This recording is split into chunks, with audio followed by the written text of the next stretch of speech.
Good morning or afternoon, parents and second graders at Oakhurst Steam Academy.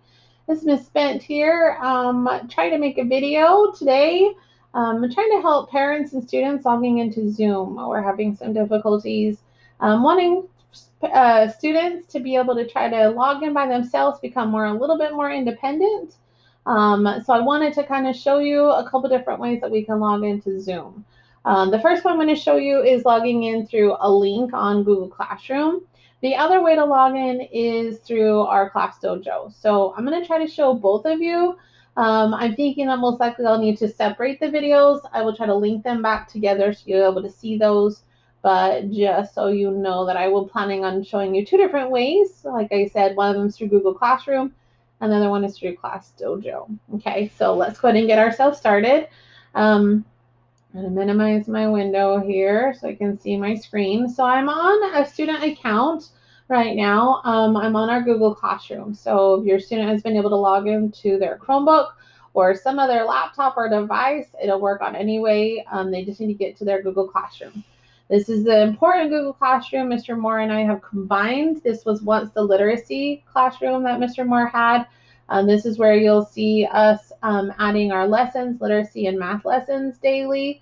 And then also some special teachers. Miss Nicholson has added some of her STEAM times. This is where I've also added a link to get onto Zoom, okay, with the password, the link, and everything. This is just for our testing. Before we get to that and click on that link, I'm going to go ahead and log into Find Zoom, okay? So this is a little bit different. I just pulled up a window for Zoom, and I'm going to go ahead and just type in Zoom. Whoops, and then it'll pop up. I've been on it many times, that's why it pops up for me. You'll need to then sign in. Now we have discovered initially when we went in, we thought that we need to have a parent login, but we have discovered that if you scroll down and you sign on through Google, if the student is logged into their account, their student account, then they can link this and log in just fine. Okay, so we're going to sign on with Google. It should pop up me because I normally sign in, but here's also the student. So we're going to click on the student. Okay, so this is the first time the student has logged in, so we're going to go ahead and create an account.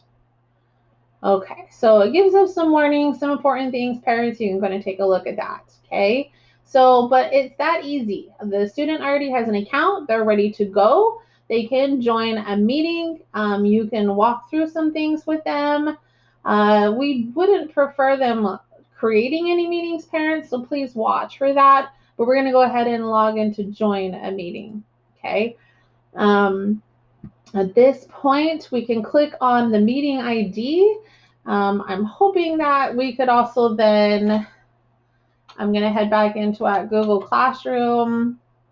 See, I'm crossing my fingers and toes that now once I've created the account for the first time users, it'll automatically then link to this Google Classroom so that they can just click on this link and then it'll log in, it'll know that it's linked together, okay? So let's make sure, hopefully it doesn't pop up with Mrs. Bent's login. Okay, here we go. Because I'm logged into other way, we're gonna give this a try. Open Zoom. Let's see, enter the password. So this is the password to log into the Zoom. The Zoom is actually ramped up all of their security, so passwords will be included, and most of the classrooms will have a waiting room as well. That's just kind of added security for the students and myself. Okay, so we're gonna go ahead and today join without video. Okay, so yeah, okay. So what's happening on the student side is it's saying, please wait, the meeting host will let you in soon. So they're currently then in a waiting room at this point. Like I said, some of the classrooms will have waiting rooms and some of them won't. So on my side, I have another computer open, and as a teacher, I'm able to see, okay, this student is wanting to come in, so I'll go ahead and admit them. Okay, so then what happens on the student side is it shows it's connecting. Sometimes this phase takes a little bit longer. I'm going to go ahead and join with audio. We get a little bit of a, let's see if I can turn it off. We get a little bit of an echo. There we go. Okay. So then what we can see is that the student right here is logged in and now they're logged in securely into Zoom. It was that easy, not hard. What they can do, they've got a microphone down here. They've got a camera down there. We haven't used a lot of the student share screens at this point. And then we have the leave button. So I'm not going to go through a lot of the details. We do go through some details on when we're at Zoom, if we're wanting them to either write on the whiteboard or using the chat box. We try to do some of those different interactions. This was just a video to show you basically how to log in. And then leaving is logging out. Leave the meeting. Okay.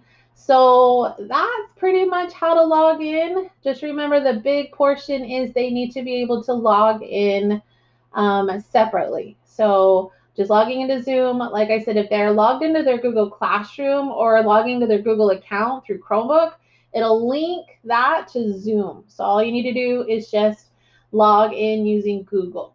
Okay, so really easy. It's not difficult.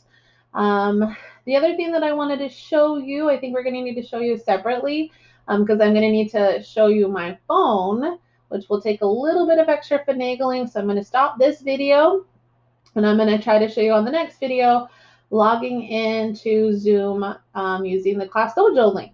Okay, all right, we'll see you next time.